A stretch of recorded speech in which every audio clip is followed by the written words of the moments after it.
What's up, guys, and welcome back to part 2 of our playthrough of The House on Sentinel Hill by Graham Plowman. Is that correct? Yes. I remembered it correctly.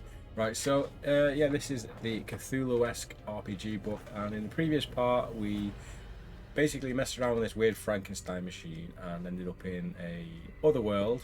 I don't know with if that was creatures. correct or not, because it sounded. I don't. Well, it we didn't felt have like the password. We beat it and managed to somehow fluke it through, and then we died anyway. But we didn't have the correct passage to get through, so we basically died and we lost our 4 mythos points that we did get. So we're back to square one. So we're going to start from the beginning. We're going to do a few different choices here and just see what happens differently. So let's just jump right into it. Yeah. So because the first page is pretty long, It's the prologue about us getting to the garage. Yeah. So we find our way to Pete's fuel depot. In our Chevrolet, and there's a little old lady shuffling along the other side of the road. So we chose to ignore her last time and go into the garage. Should we approach the old lady for directions? I think so. We might as well get every opportunity to do something different, and then when we finally do a big run through the whole book in one part, which is definitely not going to happen. Did you change us? No, we didn't. We've kept our original stats, just because we didn't actually get really an opportunity to use them, did we? Yeah, so we're back with the same stats that we started the first playthrough. We're probably going to keep that up. We're just going to keep that, and we're just going to go back to these stats when we die or whatever. Okay, you take a few steps towards the old lady, which prompts her to stop walking. Good afternoon, ma'am. I was wondering if you could help me. You see, I'm not from around these parts, and you don't say, she answers the woman, cutting you off. Her head is bowed, her heavily lined face remains fixed on the path in front of her feet, but you can see her eyes and heavy brow rise to look at you. What will you ask her? Tell her you are looking for Sentinel Hill and ask if she can direct you, or inquire about the town in the absence of the people. So, this could go either way. See, I kind of want to ask about... Because we could have asked the garage guy about the absence of the people. We're going to get to Sentinel Hill either way, so maybe we should figure out, because maybe there's some curse that we can avoid getting or something by doing this. Yeah, go on then. Okay, 560. We're going to talk to the... Well, find out what happened to the people.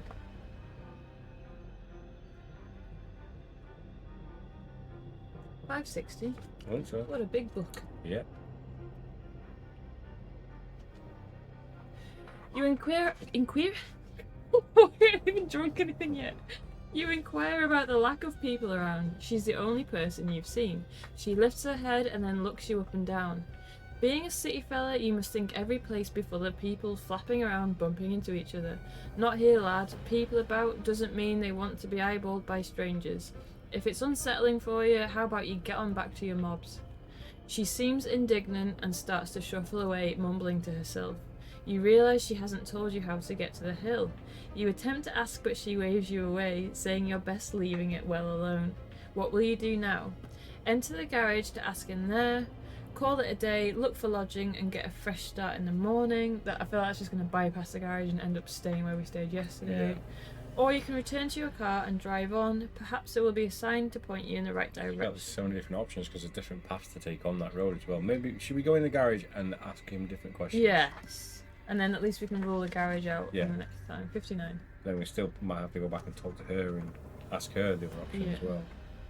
She'll probably just tell us to leave it well alone. The door to Pete's garage is old and battered looking. The once white paint is cracked and peeling, revealing a dull grey wood beneath. A heavy rusted padlock is attached to the frame of the door. The latch is open and bent out of shape from countless number of nightly lockups. Hello, you call out. No answer. The windows appear to have several years worth of grime on them, making it impossible to see inside. You step inside, the door creaking all the way, and enter the dusty, dry room. Motes float through the air, illuminated by what slivers of light can make through the filthy windows. A long counter runs through the centre of the room, dividing it in two. On your side, the room is bare. On the other side, there is more clutter than your grandmother's attic. Rotting cardboard boxes stand in one corner, stacked precariously and leaning away from the paint-peeled walls. A battered-looking chair sits in the opposite corner. Various knickknacks, car parks, empty bottles, old overalls and pieces of newspaper lie strewn about the rest of the place. The counter is bare, save for a small service bell. Do you want to ring the bell for service to accept it, or decide you won't get any help and leave the garage? So we might as well ring the bell again. Hey Steve, how's it going? Hey Steve, good evening. Good evening to yourself. Hope you're doing well. The whole time I was reading that page, I could just hear Wes like chomping something behind me, and I couldn't tell what he was doing. He's chomping his trotter. His oyster. Does it like? He's a good boy. You ring the bell with the palm of your hand twice. Looking over the counter, you see a door set into the wall on the left. Perhaps the attendant is in there. You're about to ring the bell again when you hear a creak of the front door behind you. You turn and see a heavy-set man, possibly late 50s, standing in the doorway. He's wearing dirty blue overalls with Pete written across the breast. Yerp, what you been eating, sir? He says, wiping his hand on an oily rag. How do you respond? Tell him you're looking for directions to Sentinel Hill. Do we ask him why the town's so quiet? See if we get a different answer. 35. Yerp. Yerp, yarp, narp. I'm just picturing Judd from Pet Judd. Sematary. You ask about the lack of people around and mention that the only other person you saw outside was an old woman wandering down the street. Aye, Miss Old Barnes, she's a dear. Well, yeah, isn't a lot of folks about these days, been that way for many a year now. Sure, if it weren't for this being the only route onwards to Dunwich, I don't think anyone would have come this way. I sell no gas, I'd be out of here myself. Speaking of which, you need some? Sorry, no, I've got more than enough, I'm sure, you answer. You decide it's time to ask about directions to the hill to the 373, so we didn't get anything from that. I can't remember what we did after the garage. We drove and we skipped the first turn, I think. We went westward, didn't we? Yeah. You ask about Sentinel Hill. The old hill house is still up there. Nasty business. Are you a friend of that other chap? Him that drives the truck? I forgot about that guy. We should maybe ask about him just to narrow it down. And Mr. Smith never did catch his first name. So we can either reply that you don't know who that man is and ask again for directions, or lie and say the man is a colleague of yours and you're due to visit him up at the house. We didn't do that, did we? Yeah, let's try that then. So which one is it? 584. Mr. Smith. Is that his name? Yeah. The guy in the garage or the... No, the guy in the truck. Mr. Andrew. You claim that the man staying at the house is a colleague of yours, and you, having misplaced your directions to the house, you're concerned about being so late. Pete eyes you up and down and finally speaks. Ah, you do look like one of this type. Learned, I mean. Leastways, you might be friendlier. He looks up, clearly thinking hard. Like any of us folk here, he needs supplies and whatnot, so Mrs. Wilkins over at the post office would know more. It's her what told me he was up about on that hill in the first place. You remind him you had asked about directions to the hill. I'm sorry, but I can't properly remember beyond taking the left fork out of town to the west. All my jobs are on the main road out of town. Not much call for going up into the hills. If you catch Mrs. Wilkins, she should be able to help more. You thank Pete for his time and he nods while wiping his hands with a grimy rag. Do you want to head on your way in the hope you can find the house?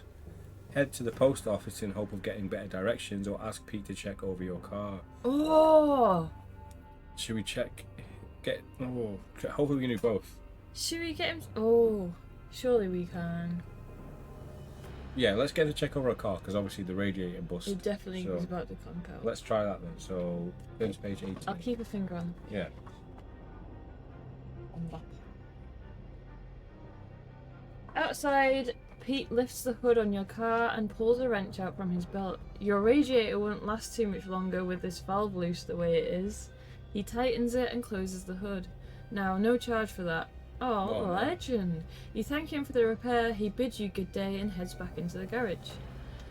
Record in your investigator journal that your car radiator was fixed and note the reference 94. Okay. Put like car radiator 94. 90.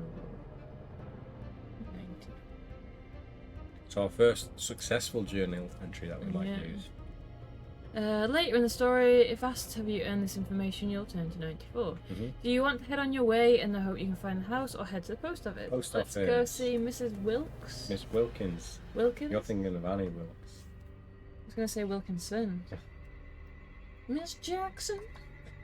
Very different. The post office sign is easy to spot and also designates it as the town's general store. A second sign in the window reads Mrs. J. Wilkins, proprietor. As you enter, a small bell hanging from the ceiling chimes loudly. Be right with you, calls a woman's voice from the back room behind the counter. Moments later, the woman appears in the back room doorway. She's short and stout with long grey hair and a smooth, plump face. She smiles at you first, then a quizzical look crosses her face. Good afternoon, sir. Have I seen you somewhere before? You look familiar. No, ma'am, this is my first time I've ever been out this way, you reply. Oh, strange. No matter, I was just about to close. What are you needing, sir? She asks. You ask about the way to Sentinel Hill. She turns around to the shelves and starts rearranging items. No one's allowed up there, not for many years. Why would you want to go there? She says, her back still turned. How do you respond? Tell her that you are writing an article about the strange murder case you read about. Tell her that you are simply curious about the house and need to find it before it gets too late. Lie by telling her that you received a call from a colleague who is staying at the house. Or tell her you're interested in buying the place. Oh, balls. I want to say all of those things. Well, proprietors, that's one who buys up property. Wait, what is it? Proprietor. Is she in retail? Oh, maybe. There's No, right, no. I don't know, maybe. What's a proprietor, guys? I thought that was kind of like someone Google it. Yeah, I thought that was... It's like someone who buys up, like, requires. Right. Owner, yeah. So she's the owner of the post office. She's just the post office owner. Okay.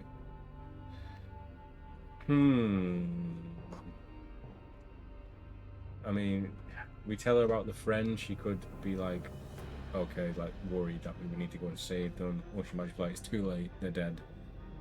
Tell her it feels like the one you're interested in buying the place is like like, I don't know, something that might pique her interest. They all could be good. So the first one we're being honest. The second one we're saying that we need to find it before it gets too late. So Yeah. she'll hopefully just give us directions. Yeah. Or she'll just say like, go to that hotel and go in the morning. But she might give us some more information about the Yeah. guy if we say that we got a call. Yeah. Or buying the place. I don't know. She might want someone to buy the place and sort it out. Should we play the card that we want to help our friend? Who's working there? Yeah. Yeah, we had a colleague. Okay, let's try it then. So 407. There's so many different options, so we can I like them all though. Yeah, well that's the thing. Like we're probably going to get a chance to do a lot of these, which is good. You mean we're gonna die a lot? Well, yeah, but they're also like some of the fighting fantasy books we do. Like we get through quite easy, and we never see what happens. So let's see. I bet she's already met him, hasn't she? She turns about and looks you over again. Bit young, aren't you? Not like your friend. Tell me, do you know Professor Smith well? Make a regular 2d6 perception check. We've got perception 8, don't we? Yes, let me just check. Because that's the one we put 2 points in. If you pass, turn to 402. If you fail, turn to 403. So I think a regular check is... If you're not got a little table somewhere. I don't know, that's the modifier table. I don't think I have that table. Oh, it's regular. We don't need the table. It's Oh yeah, just it the tells roll. you, yeah. So it actually tells you on the page if it's a +1 or not. So Silly. we have perception 8, so we basically need to roll 2 dice and 8 or lower. Yes. You've got the enemy dice. I know, it felt right. Okay, I'm gonna pick the enemy dice. So we're gonna do a perception check. Oh no. Oh, So we did it. If you pass, 10 to 432.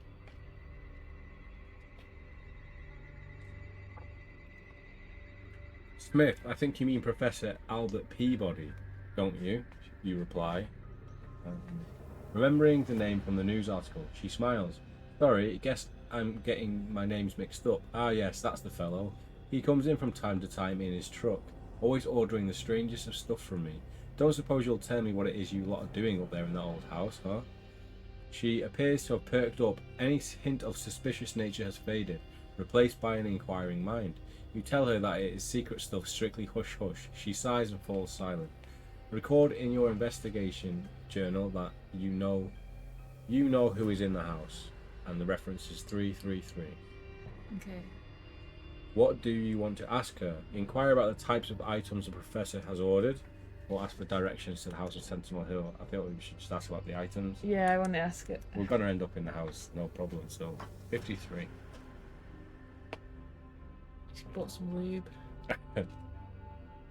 1980. What year is it? 1920 or something? 1916 or something, is it? You casually drop in the comment about the professor's funny old ways and ask what has the old fellow bought now. She tells you that it's mostly copper wiring, reels of the stuff, and other electrical related paraphernalia. She jokes that she hopes he isn't planning on blowing the place apart. Not that it'd be a loss, of course, she adds. The place, I mean, not the professor. That place has an ill air about it. It's not natural, if you ask me. Salem's Lot, boy. Dead the area is. House should be ripped down after what happened all those years ago. You tell her that you're familiar with the stories from the house. Not stories though, sir. Fact. That turn boy, bad un he was. He even gave Reverend Down a tough time. The Reverend left soon after the killings, never seen him since. But then, I suppose you lot know all this already. In any event, as much as I'd love to chat, I need to shut up the shop. You decide now is a good time to ask for directions. This is a good option. Yeah.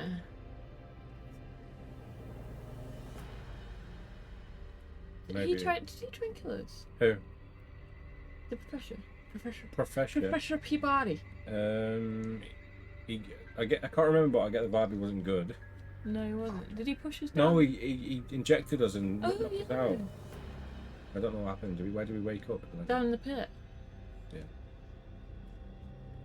She explains the way as best as she remembers it, and as she hasn't been out there for many years, it's not too hard to find. Just carry on out of town and you'll come to a fork in the road. Take the left fork, then continue straight past the next junction. I'm gonna make This is the post office. Yeah.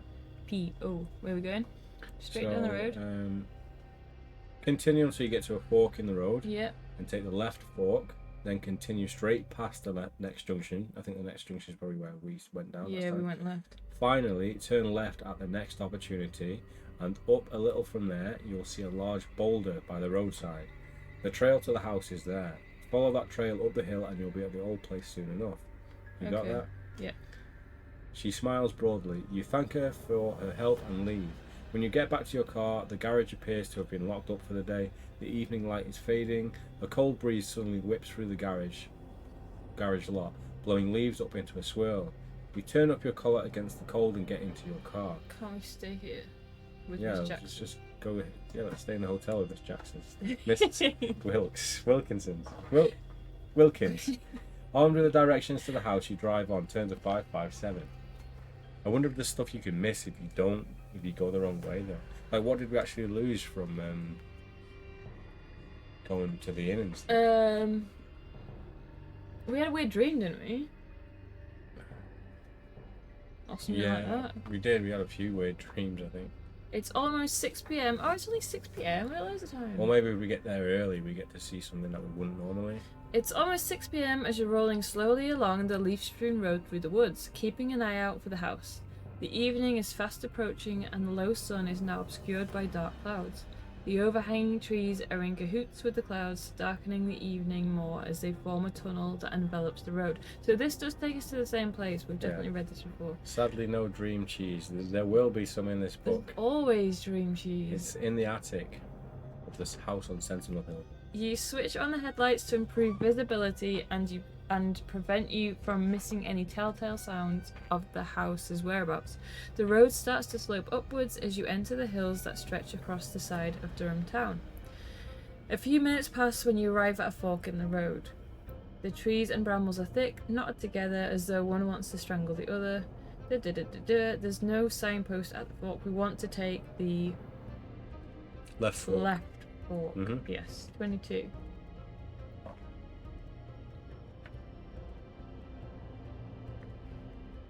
You take the left fork, the road is getting a little bumpier, you soon arrive at another junction. If you continue straight on, turn to 46, if you turn right, turn to 563, so we carry on. 46, yes. Yep, 46. We'll be getting to the boulder soon.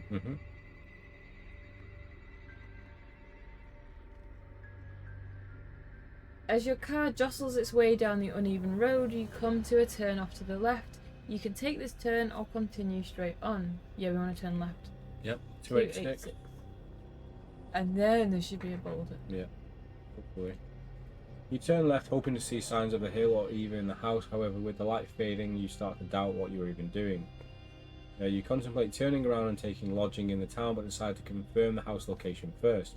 Have you recorded in your journal that the car radiator was fixed? If so, turn to the reference. Yeah, The baby. 94? 94. So, there we go. First successful. Whoa. But The picture. it's pretty messed up. But we're not there yet. No. Your car bumps and jostles along the track, but remains as dependable as ever as you trundle on. You soon arrive at a small roadside clearing where a small truck has been pulled in. The cabin is empty. Using your flashlight, you examine the area until you spot a rotted signpost in the tree line next to the clearing. Pulling out the remains, you can see the faded paint marks of what was once unmistakably the lettering Sentinel Hill. Silent Hill. Investigating further, you find a narrow gap in the tree line. You are just about to step through when a man appears through the gap. Are you lost, stranger? Calls the man from within the glare of your flashlight. His voice sounds weary and strained. He got some rare things on site, strange. Check your investigator journal. If you've recorded, you know who's in the house. Turn to that reference now. 333. There we go. Good start. Very good start. Professor Peabody from the Miskatonic University, you call out. No one from round these parts knows I'm here, and you are? He inquires. Stepping through the gap to your side of the tree line, he looks around late 50s, about 5'5" in height and unshaven. Balding at the crown of his head, his remaining grey hair is a little long and unkempt. You introduce yourself and explain your motive for finding the house. I see, he replies after a moment of contemplation. He appears to have trouble catching his breath, and how would you go about helping me exactly? How do you respond? Show him the news clipping and explain that if he's still trying to discover what happened, you'd like to help, or inquire about his health as he doesn't sound well. Either of these could be good. Should we ask I him feel about like his he's gonna health? jab us if we ask about his health though. He's gonna give us a curse. Should we ask him about his health? He's probably going to turn into a monster. He might think we're here to take him away though if we ask about his health. Show him the news clip and explain that if he's still trying to discover what happened, oh no, I feel like he'll get defensive if we do that. Yeah. Let's find out what's wrong with him, man. It could be what's going on with the people in the town and why they're still here. Yeah. 299. This is an investigation book after all, and we might get a code word or whatever. Are we lying about being a doctor? You don't look well, sir. Perhaps you need someone, and then perhaps you need to see someone, and then perhaps we could talk about what happened in the house. I don't know anything beyond the information contained in this news clipping from 10 years ago, you reply, holding up the article that led you here. See someone, he replies, sounding a little angrier than before. He reaches into his coat pocket. You're from the university, aren't you? Come to put a stop to my work. I won't return those Necronomicon pages. They hold the key to all of this. He gets very agitated and pulls a revolver from his pocket and starts waving it around. This man's crazy. He's got the Book of the Evil Dead as well. Leave now before you can't leave anymore. You back off, holding your hands up in a gesture of compliance. Okay, I'll leave. I don't want any trouble. Record in your investigator's journal, you were warned to leave the house alone. We've definitely come across that page, that reference we needed. We're warned to leave the house alone. What page? 335, sorry. Not wishing to agitate him any further, you leave Peabody to his madness. He's Peabody. Okay. He's just outside the house here. Deflated. Oh no! Deflated and more than a little rattled. It probably always happens. You head back to Durham, turn to 210. Because he's annoyed that we showed him the reference anyway on the news, so he probably would have done the same anyway. Yeah. Maybe. We'll find out next time. You return to your car dejected, but can't help wonder at the strangeness of the situation. Just exactly What is he doing up there? You head back to Dunham, resolving to try again tomorrow, 10 to 127. Why don't we just sneak in? Or maybe if we end up doing the exact same thing as last time and we have like a dream sequence, maybe some of those references will give us new information. It never ends well when you are reading the Book of the Dead as a casual read. Not my pages. Yeah. Back in Durham, you wander around looking for a vacancy sign. You half expect you won't find one, given the run of poor luck the end of the trip has taken. But just as you reach the town edge, you spot an available lodging. Okay, so it's the same place we went to last time with the couple. Yeah. We haven't had a lodger in 6 months. You explain that you may not be staying long, and after a late bite to eat and a long, tiring and trying day, you fall into an uneasy sleep. That is until you're suddenly awoken in the middle of the night. So this must happen every time. Yeah, I think so. Unless something happens, we'd show that over clipping. But I think maybe next time we'll try a few different things next time, and if it all sort of lays out the same way, maybe we should start a checkpoint after we've left this hotel. Yeah. 168.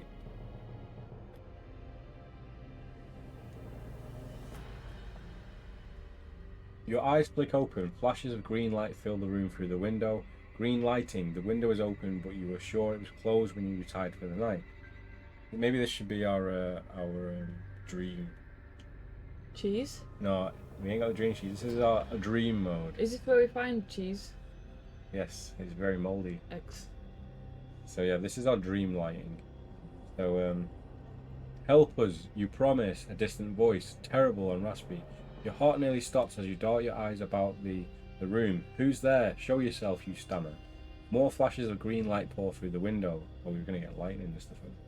You said you would go back. What do? Leap out of bed and search the room for the source of the voice, or try and talk to a strange voice? We tried to talk to it last time. Yeah, we tried to talk. Should we try and search for it? We can try. It won't work, but it'll probably just lead to the same page. Yeah.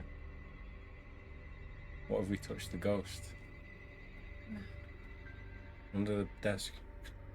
You leap from the bed and look about, quickly glancing under the bed and all around. There's just no feasible place for someone to hide in this room. You can approach the window, 10 to 452. We did that last time, I think. Or try and talk to the strange Oh, you voice. didn't want to look under the bed, remember? Yeah, we've just looked under the bed. Oh, okay. Should we just approach the window? Yeah. Because that's what's going to end up happening, Yeah. isn't it? 452. You approach the window. There is no one in the street. The sky fills again with a flash of sickly green light. In the distance you can see a hill, and perched atop it is the silhouette of the house. Could that be the source of the light?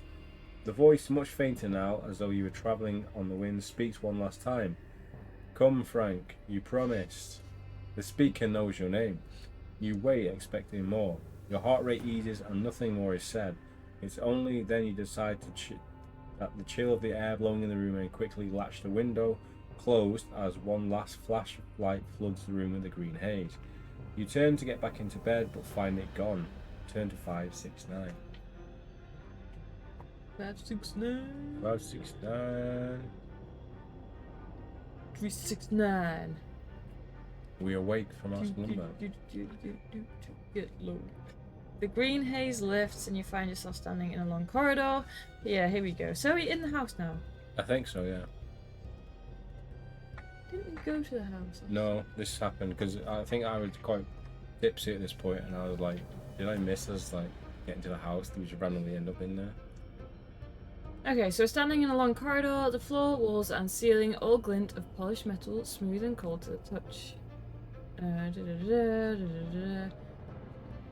Very interesting. Sorry, I better read it out. No, now. you can read At the it. end of the corridor are 3 markings set into the walls. Remember the oval marking, circle on the left and a square on the right. They're each large enough to be a door, but smooth and flush with the wall. There's a low thrum in the air. You cannot tell if it's from the floor, the walls, or just in the air itself. The air smells of ozone after a lightning storm. Do you want to call out to see if someone will answer, which we did last time? Mhm. Examine the circle marking, which we did last time. Did we definitely do the circle? I'm pretty sure we did. Examine the square, or pass those and examine the oval marking. Did we not do the oval one? No, I think No, we did. we the went just oval. pick the first one. Yeah. Do you think that if we pick the circle again, that's where we get the choice to use the reference? Didn't we do circle and then we ended up doing square because we were saying it's hip to do square?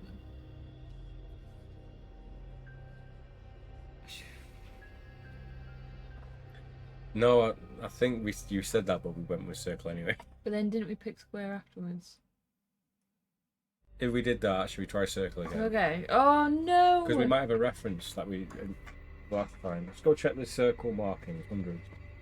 I feel like we did that. I feel like we did 100. There's plenty more times we can run through this whole book. Maybe we should checkpoint there. Well, when we start from again next time. Or just if we die in like this run through or something. Maybe. We've already gone past the page. So. We don't get your finger. No, it's a different page. We probably did lead back to the page, but I've lost that now as well. As you start walking, the metal floor sounds unnaturally loud with your footsteps. You reach out to touch the edge of the shape. As you do, it sweeps aside to reveal a passage on the other side. The passage is undefined, blurred. You step through to see what lies beyond, and as you do, suddenly you lurch forward, sliding down a metal tube. The tube is slick and feels wet. Before you can get your bearings, you are deposited into a dark cavernous chamber. Your landing is soft enough, accompanied by a loud squelch as you find yourself atop a pile of offal. The smell is sickening. You try to move to sit upright, but instead slide down the side of the mound of flesh and entrails, rolling over and over, hitting the bottom of the mound as you spit repeatedly, feeling the entrails all over you. You stand up and look around. The chamber seems infinite, with hundreds of mounds of bones and guts in all directions, with a single light source above the peak of the mound, where an opening of the chute lies. Human skulls are evident in the masses of meat and bone. Make a hard composure check. Did we fail this? No, I don't think so. If you fail, deduct 1 from your composure. The only way out is the way you came through the chutes above. Impossible to reach, you spend the rest of your short little life here, slowly going hungry and mad. Little life. Record in your investigator journal you dreamt of a terrifying pit with flesh and bone plus 4 mythos points. So we've got to make this roll. So we need a composure Is that just check. if we fail then? No, that happens. It's like a dream thing, isn't it? So basically we need to make a hard composure roll, so we add 1 extra. Okay, so we got 9. So 6, 7, we've got composure of 10, so we were successful. So we now have a new. You dreamt of a terrifying pit of flesh and bone. Okay. You bright dream, flesh bone. Is that what you dream of? Dreamt flesh bone. Yeah. Terrible. Many of your dreams. Is there a reference? No, not for this one. So we gained 4 mythos points for this one. So hopefully we don't lose them like we did last time when we died. When did we get investigation points? I'm gonna imagine it tells us when we've done it. So that is until you wake up. Turn to page 500. Like we've literally pretty much read through the whole thing again, but like it feels fresh, and I'm still like enjoying playing through it and just picking different choices, which is good because it seems to be a lot of different choices. Oh no, here we go. You awake not in the bed but on the floor between the bed and the window. So we do wake back up in the. It is just a dream, that. Oh, so how does it? Do we actually drive to the house then? No, that whole thing was just a dream. So we can remember that next time we get to the circle, square, oval. It is. So just we a can dream. probably try different things to get more information. Yeah. Can't we? All memory of it. Memory of it is faded from your mind. Once downstairs, you casually ask the landlady if she saw anything odd last night, but she reports nothing, giving you a quizzical look. You get your automobile checked over at Pete's fuel depot again. After some small talk, you continue to drive. Finding the house in the day is far easier than last night. You arrive at the track, so we didn't even need directions. You find it anyway after that whole scene. You arrive at the track that leads to the house and suddenly recall the strange voice from last night, an echo of a nightmare. Refusing to let your imagination get the better of you, you take a deep breath and exit your vehicle. You turn your collar up against the rain and step through the tree line. You head up the track to the house. Here we go. 388. Like if we go back and at some point and we do like all of those options of the different, like the oval, stone, square, and all that, and we get all of that information, we should probably start from when we get to the house. Yeah. But only once we've done all of the options. Yeah. Because we don't want to miss like something vital.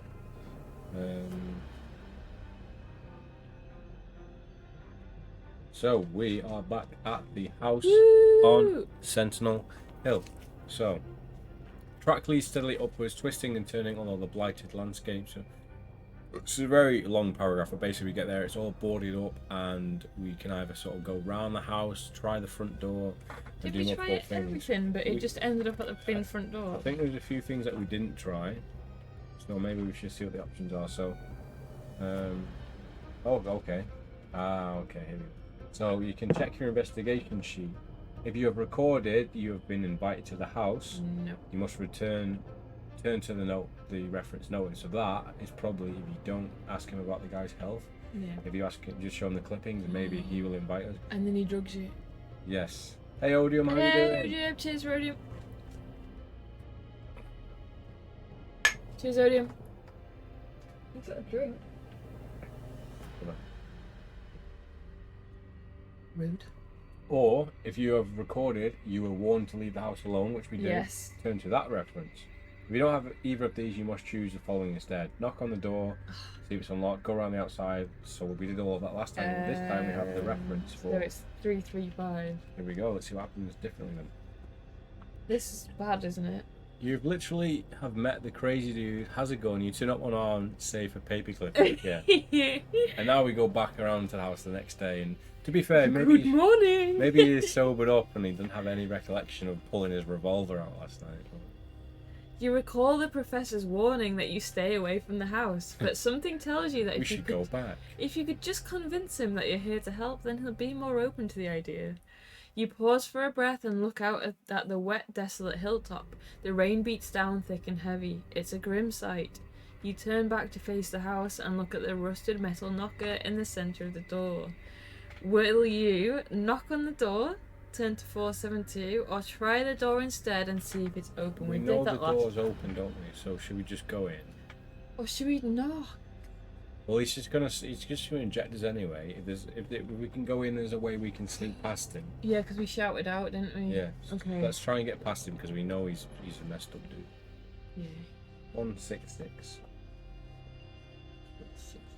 You turn the handle and push the door slightly. It opens. Is there any code words we haven't used yet? No. Okay. Easing it further, you take a step beyond the threshold. The door creaks loudly, competing with the heavy rain to be heard. So that means that he hasn't heard it because it's raining. You wince. You can't yet see very far into the dark hallway. You can push the door further to keep going, or stop and call out for the professor. Let's keep going. I'm scared. I'm just getting House of Hell vibes and like. We had such a good time reading that one. Yeah. Like the atmosphere. He's just an old man, but I'm terrified of him. In my head, I'm hearing all these like creepy sound effects just in a horror movie. Can't hang out because I'm on vacation. Enjoy, no, yeah, don't worry about it. Odium. Where are you? Where have you gone, Odium? Anywhere cool? Yeah, enjoy your time. With the door fully ajar, you step into the hallway. The dusty, unkempt interior is dark as very little light can penetrate in behind you. Looking around, you see a door immediately to your right at the foot of the stairs. Old picture frames line the wall on the left. Oh, we've been here before. Yeah. Facing you at the end of the hallway is another door. Finally, there's a door under the stairs which likely leads to the basement. Mm-hmm. You wonder if the intrusion might be pushing it and don't wish to explore too far. Will you call out to see if the professor is here, or try the nearest door on your right? Should we just try the door? Did we call out to him last time? Yeah, we did. I'm in the Swiss mountains. Oh, man, amazing. incredible. Yeah, we'd love to do that. Is everything like an oil painting up there? It is because Odium's. Yeah, he just did a cheers on the mountain on his Wi-Fi connection with his Stein. Should we try the nearest door on your right? Yeah, let's try. Because I just want to avoid this creepy dude. Yeah, he's gonna get us at some point, but 343. You open the door into what appears to be a makeshift study. Oh. Didn't I warn you not to come here? The professor appears at the top of the I remember him being at the top of the stairs. Bathed in darkness. Yes, listen, I wanted to. Very well, he puts in and takes a step down the stairs. Come on up, perhaps you can be used after all. This way leads us to the bedroom, isn't it? Yes. You gingerly start climbing the stairway as the professor waits for you on the landing. Why the change of heart, Professor? You ask. Is this different then? This is different. Yeah. You ask as you reach the landing. I was out of line. I'm too stubborn to ask for help. I see now that was foolish of me. When you get to the top of the stairs, he gestures for you to head down the hallway ahead of him. If you please, you cautiously move ahead, and with good reason. From the corner of your eye, you see the professor raise his hand. Turning sharply, you see he has a syringe in his mouth. Make it a hard dexterity. Oh, we got eight dexterity. Make a hard dexterity check to dodge that blow. I thought we had a 7 dexterity. No, Yeah, we did. Do we? Yeah, we got isn't it? 8 perception. Okay. You try and cheat. No. Okay, you wanted to make a checkpoint like 2 minutes into the stream. So it's a hard check, so we add 1 to the roll. So our 1 second, our dexterity is 7. No. So here we go. Ready? Don't say that. 4, 5. So 5. So we succeeded in that roll. So if you pass, turn to 3, 5, 6. So hopefully we like dodge him and then uppercut him, and that's the end of him. He pulls that one out of a pocket. He pulls out a syringe out of his other pocket and stanks. It's our first combat! Oh, yes. You sidestep his attempt to inject you with a syringe, but he's like a man possessed. He lunges at you. Like a panther or something. He's like a panther. He lunges at you again, giving you no option but to defend yourself in combat. Professor Albert Peabody. This is our first combat, isn't it? His combat skill is 5. Okay, right. And his health is 236. Well, that's a lie. Well, that was a lie. His health is 6. Okay. If you reduce his health to 3, turn to page 96. So, we do have a scientist. Oh, he's that's very amazing. Truffalo-esque. He's got the green. So, health is 6. And so successful. Basically, combat is very similar to Fighting Fantasy. Yeah. But you only deduct 1 point. Yeah, not 2. Yeah. If you reduce yourself to 3, turn to 96. Okay. If in any round of the fight the professor rolls a 12 for his attack and beats your attack with it that round, He's going to shank us with his yeah, he'll syringe us 10 to 237. Okay. Are you ready? I'm surprised we did like an hour and we never had a fight last time. Okay, so we need to get up to 3. What's our combat? Our combat is 7. So if you look up there, we have combat 7 and health 10. So we are doing better than him, but we don't have any weapons or anything. So we could potentially find better weapons later on. So we need to get him down to 3, and I can only imagine he's gonna like hide and scutter off after do a couple of damage rounds to him. You ready? Hang on. So what do we actually need to roll? Just more combat than him. Yeah. Yes. So good luck. Thank you, Odium. Enjoy your time, Thank you for Odium. stopping by. Appreciate it. Good to see you, dude, and hopefully see you again. Enjoy your vacation. Should we roll both at the same time like we used to? Yes. So, what is the best they can get? The best he can get is 12, 35, 17. So if we get higher than a 10, we'd win. If we get, yeah. Really? Oh. What's that, 11? Plus 5, 10, 16. He's got. Is it combat? Yeah. Yeah. He's got 16. We've got Less. 17. Have we? Oh no, we haven't 17.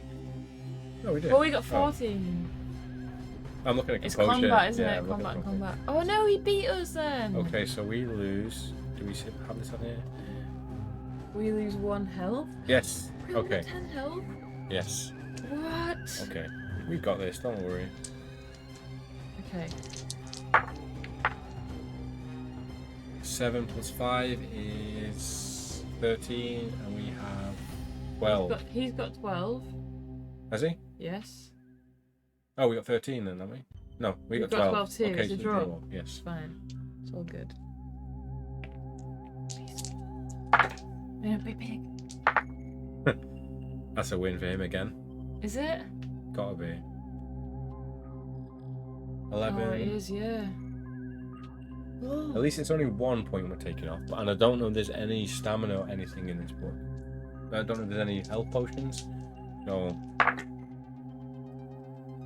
3 and a 6. 5 and a 4. So. He's beating us again. Is he?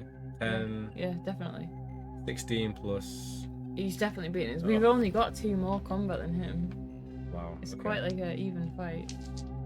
I hope he doesn't roll 2 things. 6. 7. Yeah, plus we 6. beat him. There we go. Oh, We took a 1 HP off. Right, we need to get 2 more. Come 2 on. more. Easy. I do hope you can recover health in this because I don't think we saw any mention of it. That's a win, right? Yes. Yeah? Yeah, win for us. Oh, I haven't been doing the damage. Hold on. Why is he screaming like a mutant? I think most of the enemies are going to be monsters. He's the only one I've got who isn't a monster. He needs to be down to full health. Did you take our health down? Yeah, you did. There we go. One more. That's a win, right? 8. Yes! Okay. If you reduce his health to 3 times.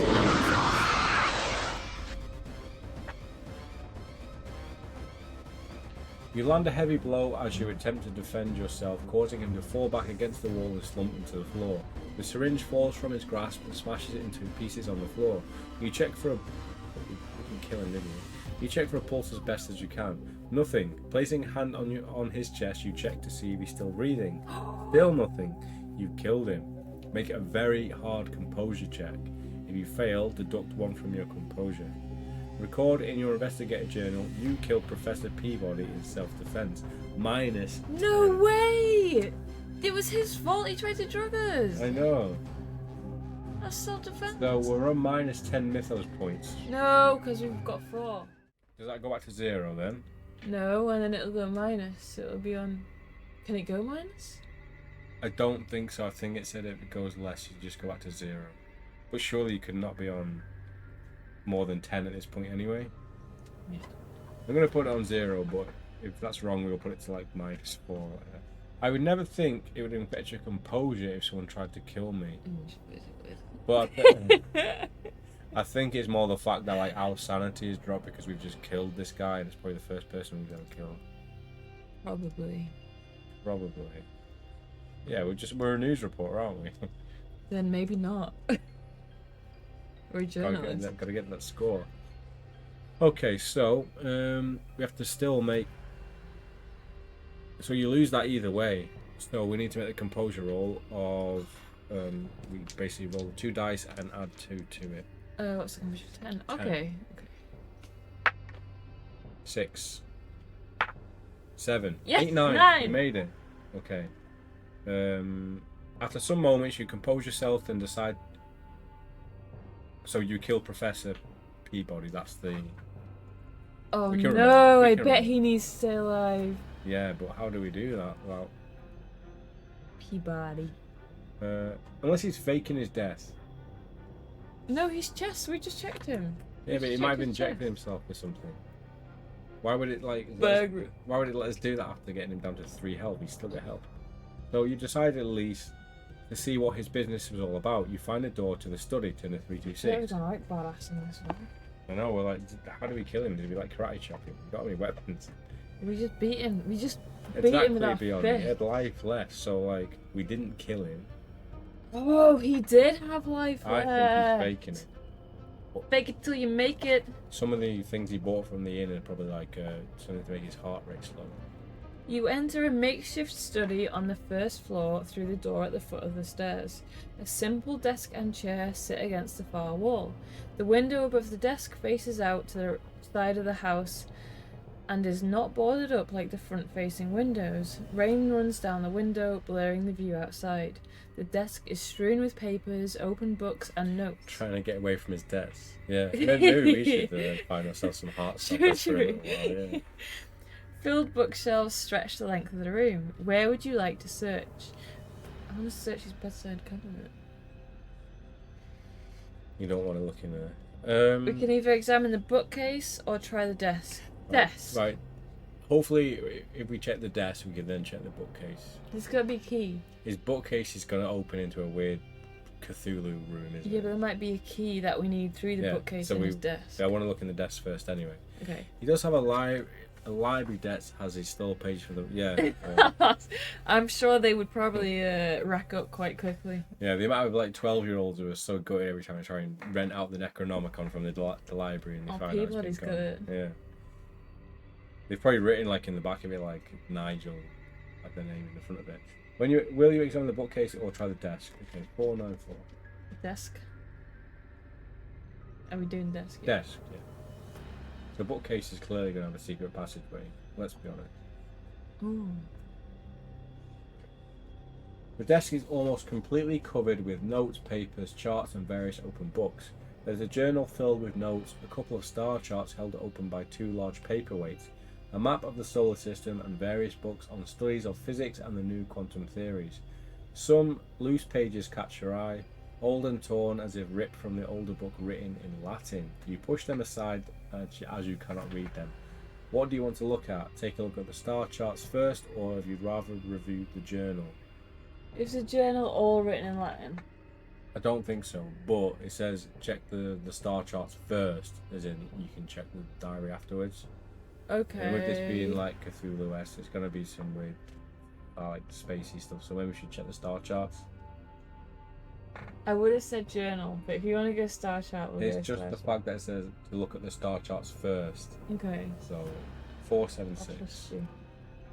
I'm gonna keep my finger on the page. Okay. But I trust you. We've not had a checkpoint yet in this. 3 checkpoint. No, that's the whole point. We've not had to use a checkpoint because we're confident in our choices. We get to do them over and over again. You pull out one of the solar system charts and see that it's covered with annotations of equations and ruled lines converging to a point beyond Neptune. The area is marked with an X. There's not much else. The area is marked with an X. There is not much else written that clarifies what this means, but it is all alluding to something beyond Neptune. Add 2 mythos points. Are you sure we didn't get minus? I'm You sure. can't have minus mythos. No, I'm sure it said like if you were less than 0. But if there is, we can always stick it down. So we're on 2 mythos points. If you haven't already done so, you can now pick up the handwritten journal, or you can leave this room and search the rest of the house. 367 for the journal. I don't want this to end. I don't think we're anywhere near the end. No, I mean the stream. I want to just keep reading this all night. No, unfortunately, we would work at some. You pick up the journal and start flicking through the entries. It's handwritten account of Peabody's work. The last entries are what interest you the most. 14th of September 1926. I've decoded the equation. Now, is this going to the combination? Now to use the numbers and see what happens. I knew that blasted book contained knowledge far beyond our understanding or reason. It's an Necronomicon. But I'll show those fools in the Misotonic now. Cowards, locking away secrets that would change our very existence. Bah, they'll be crawling at my feet soon, begging for answers, sucking my toes. 21st of September 1926. I'm close. I know Really? it. Yeah. Yes. The numbers are degrees for each dial. Oh my god, our Oh, diary now we're star talking. chart. Yes. I'm close, I know it. The numbers are degrees for each dial. How did I not see it until now? 190 is not 190 degrees. It is dial 1, comma, 90 degrees, comma, dial 2, 37 degrees, and dial 3, 121 degrees. You reckon this is like what we actually did last time accidentally? I don't think we went 90. I think we went 190 Really? first. Yeah, that is the first option though. Was the third one 121? Yeah. Yeah. Okay. 3-dimensional space. Dial 4 I have no reference for. I will leave that alone on 0. By my calculations, I was only 2 degrees off as those dials are sensitive. Maybe, yeah, it'd be written 2 degrees off. Yeah. At this distance though, roughly 3 billion miles, just write that down as well. 3 billion miles. Yeah. 2 degrees is enough to miss the barn. Yeah. Right before you. I've made the adjustment. The next test should hit. So that should give us the answer we need, but we also need the reference before we do any of that. I've managed to open it. Glorious. The lights. The glorious light. Green and intense. Yet somehow you can stare right at it without the need to blink. There's something on the other side. A room. Soon I can prepare for the crossing. Record in your investigative journal. Dial 1, 90. Dial 2, 37. Dial 3, 121. Dial 4, leave alone. We've got that. Plus 5 mythos points. So we're on 7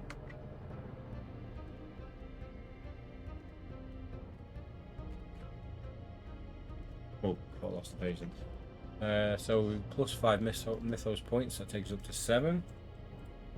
Or 5. Or less, depending if you get the minus. If you haven't... you don't find anything else of use, mostly just rambling sentences about space and time and quantum theory. Boring. If you haven't already done so, you can now look at the star charts, or you can leave the room and search the rest of the house. Turn to I'm 252. gonna write Neptune down as well. Just in Yes, case. it's like beyond Neptune, wasn't it? Yes. Yes. What page? 252. You're already on it. It's. I'm really enjoying this one. It's super cool. Yeah. We need more. We need more horror books like this. You find nothing else of interest in the rest of the house. As it's largely disused. An old makeshift bed and various unfinished meals reside in one of the upstairs rooms. You decide to enter the attic. I thought he was going to tell us that we just go to bed. Yeah, I know, I did. You find a nice bed. and go to Just sleep. dead body of an old Yeah. man we just killed. You decide to enter the attic, turn to 172. Was this where we saw the guy last time? I think so. The attic space is long and narrow and strangely uncluttered as... I don't remember that picture though. No, it must be different. As you would be used to seeing the attic space taken advantage of for storage. However, standing in the middle of the attic floor is a strange metal device about 4 feet tall. The pillar of polished metal glints in the dim light of the attic, and like tentacles, many copper wires snake their way from the openings of the device, running across the floor and disappear into the walls. A perfect spear of the same polished metal sits atop the structure, set partway into the base. It's almost a perfect circle, 3 feet around. The device lies in a ring of dead animals. Everything from rats, mice, flies, beetles and centipedes. Some look fresher than others. The possibility of the bad smell is masked instead with the odour of chlorine bleach. It is dark with only one grimy window for a light source down at the far end facing you. The rain beats down noisily on the roof above. Something moves in the far corner, lurking in the darkness. It is a small hunched figure. You're about to ask who is there when it speaks first in a strained and raspy voice. You fumble to take out your flashlight. Frank, where are my family? Where are my family? You must go back. How do you know me? You answer, both terrified and overwhelmingly intrigued. Frank, it is me, Edward. You saved me. The shape lurches to one side and starts to shuffle out of the darkness towards you. So this is the picture. I think it's that same page we read. We just never Just saw the picture. No, I think it's a bit different. I think it's slightly different, to be honest. Okay. So he sat in the corner like a little ninja. So It does look like a ninja. yeah, make a hard. So we had to composure roll. I don't think we did that last time. So we have to make a hard composure roll. If you fail, lose 1 composure. Okay. Nice. Nice. What do? Decide this is all too much and flee the house. Use your flashlight to get a better look at the figure. Ask more questions to figure out who exactly the speaker is. I think that's the best option because we don't freak him out. Yeah, let's do that then. 31. I feel like he would lose composure if he did that Yeah. as well. If you saw know his who it is, freaky though. face. Edward. You see the one who's accused of killing everyone? Oh, I think so, yeah. You said your name was Edward. Edward Turn. Yes, you already know this. You notice a hint of confusion in his voice despite the natural qualities it contains. Come out into the light, Edward, if you could. He moves forward, allowing more light to fall across his misshapen body. You can see him more clearly now, but can't understand how he could be Edward Turn, for he would be in his 20s if still alive. His face is that of a boy, as reported in the article to be 12 years old. He looks gaunt and sickly and of similar size for a boy that age, but hunched over and slightly twisted. His right foot is turned in and looks to be dead weight dragging behind him. His arm is elongated, nearly twice the length as his arm should be, and worse still, at the end in place of a hand is a hideous engineered prosthetic of a metal claw. The claw is articulated, wired and jointed. It looks jagged and sharp and quite dangerous. His left arm looks normal, at least what you can see of it. What do you want to ask? To inquire about his claw and other physical changes, turn to 571. I'm pretty sure we did that last time, didn't we? Did we? Yeah. Oh yeah, he was like, they did it. Ask where he's been all this time. Yeah. Or inquire how come he's only 12 years old. We know that because he's dead. But if we tell him that, will he realise that he's dead and like trigger something? They're basically the same question, aren't they? Ask where he's been this whole time.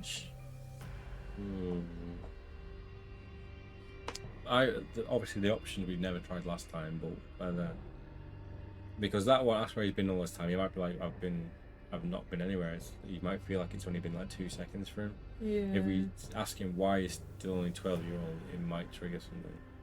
Should we ask about his claw again? Or No. Should we ask how come he's still only 12 years old? Is that rude? No, he's 12. Why are you 12?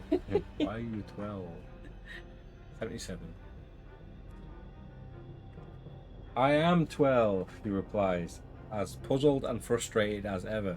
Why does that matter? Go save my family, you promised me. He reaches into his pocket and retrieves a small diamond-shaped object that glows gently, then moves towards the machine. Oh, he's going to the machine again. Yeah, either we messed up, turn to 353, either we messed up with the dials last time, or like... We got super lucky. I'm hoping we have the reference we need to, because we died here last time. Yeah, so basically he's gone to the machine like he did last time, stuck his diamond in, machine's starting to go, and he's asking us to like work the machine. So we can either approach the dials and attempt to operate the machine, which we can do, or we can tell him that we've never seen it before, but we should know how to run it now. Yeah, so we should probably try and do the right dial combination. Come on, let's do it. If it's the same as last time, we got so lucky. I know, I kind of want to watch it back just to see. I'll try, give me a moment, you plead, as you take a closer look at the device. The metal of the device is smooth and polished. 4 prominent dials are set into the pillar, or etched with a single point each, denoting that basically it's just telling us about the big machine. No, I think we did 190 last time. That's the right one, No, we need to do 90 first. Really? You sure? Yeah, because you wanted to do 90 first, and I said no. Okay. Okay, so we're going to follow what we got from the inscriptions. Definitely 90? Yeah, 90. So we're going to turn the first dial to 90, 342. 37. Yeah. Second dial, turn to 37, turn to page 489. I feel like we did this. Really? We definitely did 37, I'm sure we did. And then we did 121. So we did actually get it right last time. Yeah, I feel like we did, but I don't think we did 90 first. I think we did 190. Or did we roll for it and do 1? I think we did. And you got 90. We're probably just making this up. I don't know. 556, so this is the... we don't know what the... And I'm sure 4 we left it alone as well. Really? So on the last dial, leave it as it is currently at 17 degrees, 0, or set to 100 degrees. No, I think we left it as it was, which is what we're meant to do. Is that what it says? Yeah, leave it alone. Okay, page 70. We'll see if this is the same. If it was, then That's crazy. We got 4 rolls right. Rolls. Rolls Royces. Oh, Rolls. You know what? Yeah, I feel like we did this. You leave the 4th dial at 17 degrees and step back from the device. Suddenly a bright flash of green light shoots upwards from the sphere atop the machine. A low thrum pulses in the air and the light flickers, slowly at first and then faster and faster until it becomes a solid beam firing upwards. You back away, not knowing what to expect. Edward stares intently at the beam of light. Yes, he cries excitedly, you did it. Oh, we did this thing! How lucky did we get last time? That's crazy. The beam of light tiles downwards, coming to rest parallel with the floor. It strikes the attic wall and forms what you can only describe as a doorway, and then on the other side, faint and distorted as though peering through water, a large cavernous chamber appears. Still not sure if we've got the reference to escape this. We might No, die I again. don't think we do. Then we're dead. Go now, Edward cries. Go before it's too late.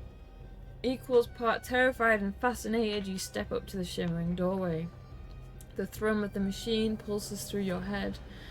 Now, Edward cries from behind you. You consider the possibility of dashing to the attic stairs and getting as far away from this nightmare as you can, but before you can do that, Edward loses his patience.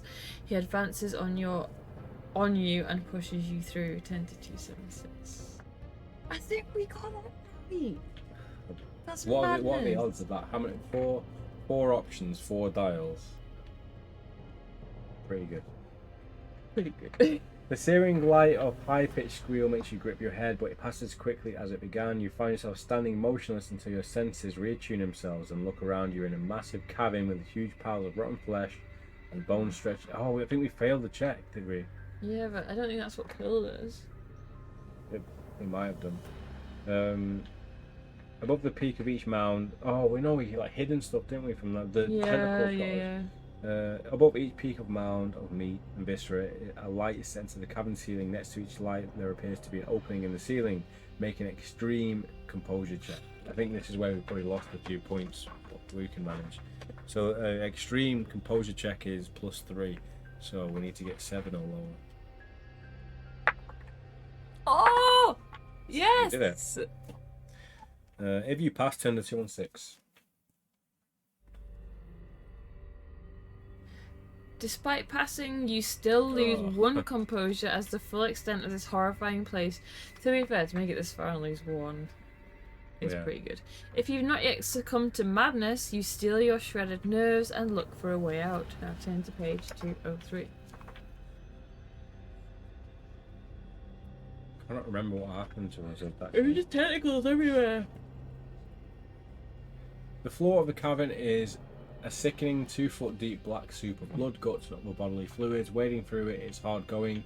The smell makes you retch uncontrollably until you have nothing left to give, and you finally gain some control over the gag reflex. The piled up mound stretches as far as you can see, eventually fading into the darkness about 300 feet in either direction.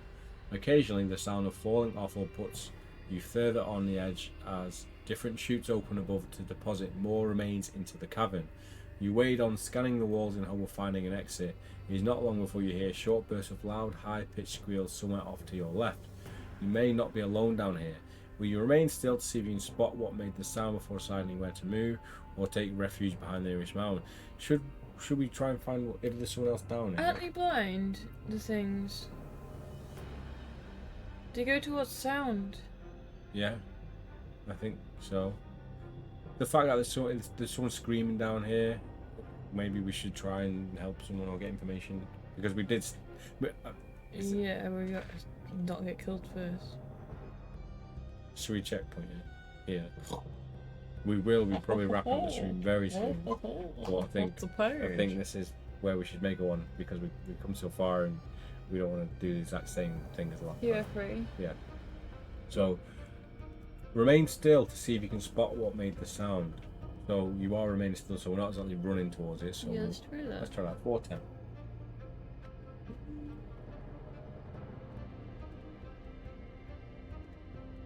I think we had to do another roll when we hid behind the mound to not get caught by the thing.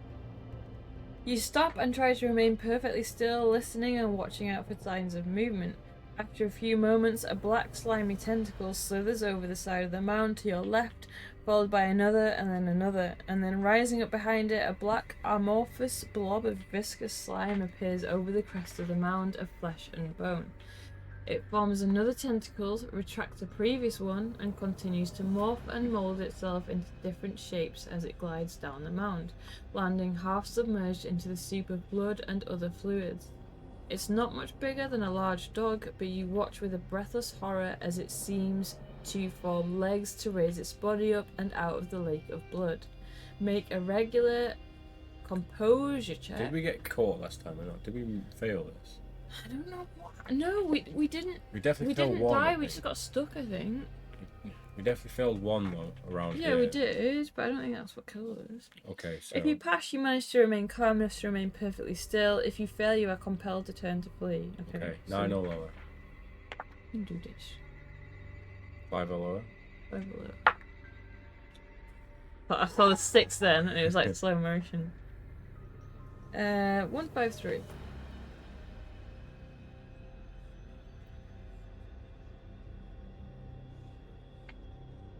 You sense that any possible movement from you at this stage will alert the horror to your presence. You don't see any eyes, but that's not to say it has none. What other means of sensing you're there? You keep as still as possible and watch the formless spawns crawls, walk and slither around before you, morphing itself at a will to the changing terrain. It moves further away before suddenly changing direction and turning back towards you, only again to change direction at the sound of another chute opening above. Rapidly fought, so we did a different option this time and it still happened, so It launches it rapidly, forming long whip tentacles. It launches itself at a surprising speed away to your right and disappears over the crest of another mountain. This is literally like a page away from how we died. Yeah. So I'm just hoping we've got the reference. When you feel it is gone far enough away, you slowly continue onward. 519. We just don't know where else we can get any more information otherwise, if this is a death. 5.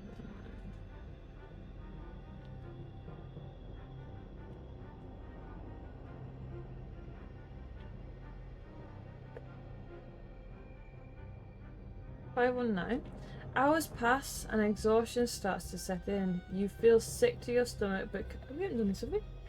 You Maybe feel not. sick to Maybe your we failed stomach. everyone. Yeah, but carry on until you can't keep going. Unwelcome as it is, you sit on a small pile of remains against the cavern wall and close your eyes. If you have recorded in your investigative journal, we did this last time. Yeah, we did. You freed Unlatha, then turn to the first reference associated with the entry. If you do not have the entry, turn to 397.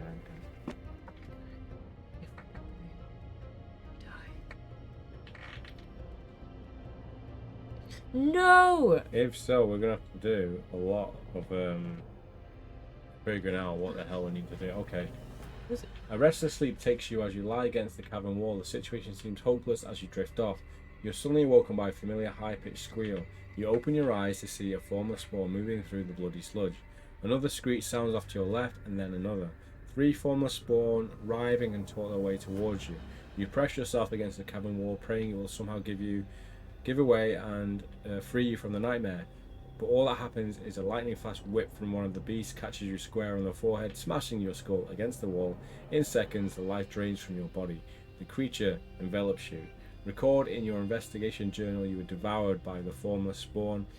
-4 mythos points. Your investigation ends here. Why would we bother recording that in our journal if we're dead? I don't know. We've only lost 4 mythos points. Yes, so we do have more. So let me just sort that out. So do you carry 3 over? Yeah, so it's about, yeah, but we've not had an option where it's asked us about mythos points yet. Oh yeah. So we died. 2 deaths. What else can we do? We need to chat We need to chat Peabody up. We need to flirt with him a bit. Were there any other options? Because he just syringed us and we woke up down there anyway.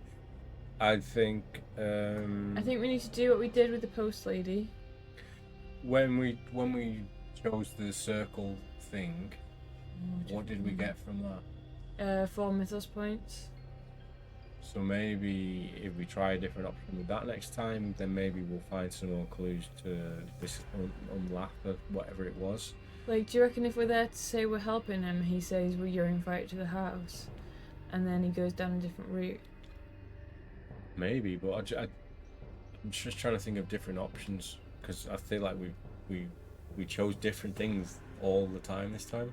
Yeah. So I think we are really going to have to look into it. We still have the 3 mythos points, but like I said, we've not come to an opportunity where it said, like, if you have this amount of mythos points, you get through. I literally think that it's just for rank. It's just for the end of the book, I think. So, I hope you guys have enjoyed it. This is going to be the end of part 2, and like as much as this is basically the same as part 1, I feel like it has been very different, and we've had a different experience. We've gone into it differently, so hopefully next time around we can speed through it a bit and get past this part. Yeah, and progress past this point, hopefully faster as well, so you see some new stuff in the next one. But yeah, hope you're enjoying it. We're loving this one. We've died twice, we've done the exact same amount of book, but still having a good time reading it. So yeah, it's super fun. So job well done. Yeah, let us know what you think about this book so far, The House on Sentinel Hill. Check it out. Yeah, if you haven't already got this one and you're looking for one of these types of books, go and check it out, because it'd be awesome for you guys to read along while we're doing it as well. So thank you, and we will see you again with part 3 very, very soon.